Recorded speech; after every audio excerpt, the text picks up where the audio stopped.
আমার কাছে অনেক মানুষই আসেন। আমি তো অনেকই এই টোবাকো নিয়ে, গুটকা এগুলো নিয়ে আমি বলেছি যে গুটকা, সিগারেট, তামাক খেলে ক্যান্সার হয়, তামাক বর্জন করুন। অনেকেই আমার কাছে আসেন, বলেন যে আমরা তামাক খাই না, আমরা শুধু পান মশলা খাই, যাতে তামাক থাকে না, নন টোবাকো পান মশলা। এবং অনেকে বলেন যে আমি তো খালি সুপারি খাই, পান মশলা খাই, আমরা তামাক থাকে না, তামাক ছাড়া খাই, পান খাই, জর্দা ছাড়া পান খাই সুপুরি দিয়ে। তো এবারে প্রশ্ন হলো যে তামাক ছাড়া পান মশলা যেগুলো খাওয়া হয় সেগুলিতে কি ক্যান্সার হতে পারে? সেগুলোতে কিন্তু অবশ্যই ক্যান্সার হতে পারে। তার কারণ প্রুভেন কতগুলো পদার্থ কার্সিনোজেন্স থাকে। কার্সিনোজেন মানে যেগুলো দিয়ে ক্যান্সার হয়। এই পান মশলার মধ্যে যে জিনিসগুলো থাকে তার মধ্যে থাকে, যেগুলো থেকে ক্যান্সার হতে পারে। এটা আমার কথা নয়, এটা কিন্তু international agency for research on cancer তাদের কথা বলছি। যেমন ধরুন সুপারি খাওয়া হয়, পান মশলায় সুপারি থাকে, পানে সুপারি থাকে। এই সুপারির মধ্যে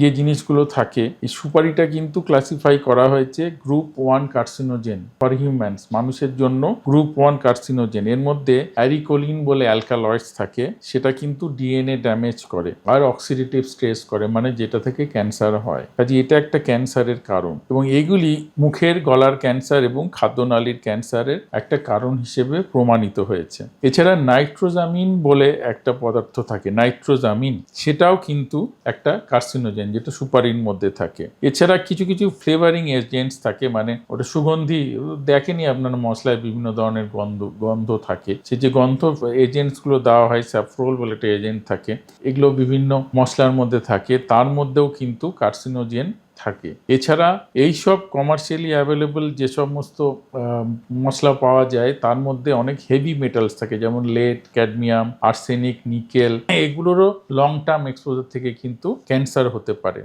এছাড়া এর সাথে অনেক আর্টিফিশিয়াল কালার এবং কন্টামিনেন্টস থাকে, যার মধ্যে অনেক ধরনের ডাই থাকে। কালার তো থাকেই, সেটা তো আপনারা জিনিসটাকে খুলে দেখলেই বুঝতে পারবেন যে বিভিন্ন ধরনের কালার থাকে, এবং সেই কালারগুলোর মধ্যেও কিন্তু অনেক ক্ষতিকারক পদার্থ থাকে, যেগুলি থেকে আপনার ক্যান্সার হতে পারে। কাজেই তামাক খেলে ক্যান্সার হবে, এবং তামাক ছাড়া যদি আপনি ক্যান্সার হবে না ভাবেন যে অন্যান্য মশলা খাচ্ছি এবং ক্যান্সার হবে না, সেটা কিন্তু ভুল ধারণা।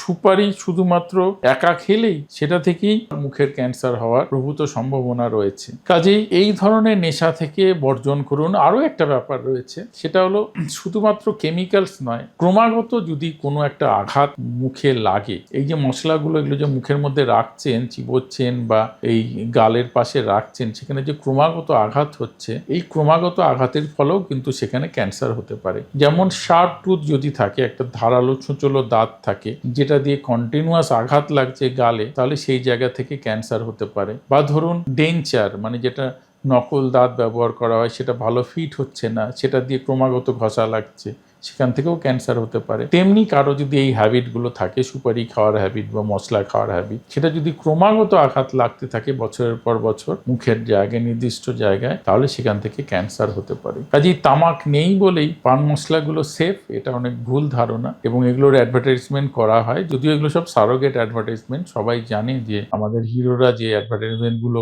করেন, পান মশলার অ্যাডভার্টাইজমেন্ট, সেগুলো অ্যাকচুয়ালি সেগুলো টোবাকো কন্টেনিং পান মশলা আরামসে পাওয়া যায়। তা না হলেও, যদি নাও থাকে টোবাকো, তামাক, তাহলেও সেই পান মশলাগুলো কিন্তু ক্যান্সার করতে পারে। কাজে এই ধরনের নেশা থেকে দূরে থাকুন।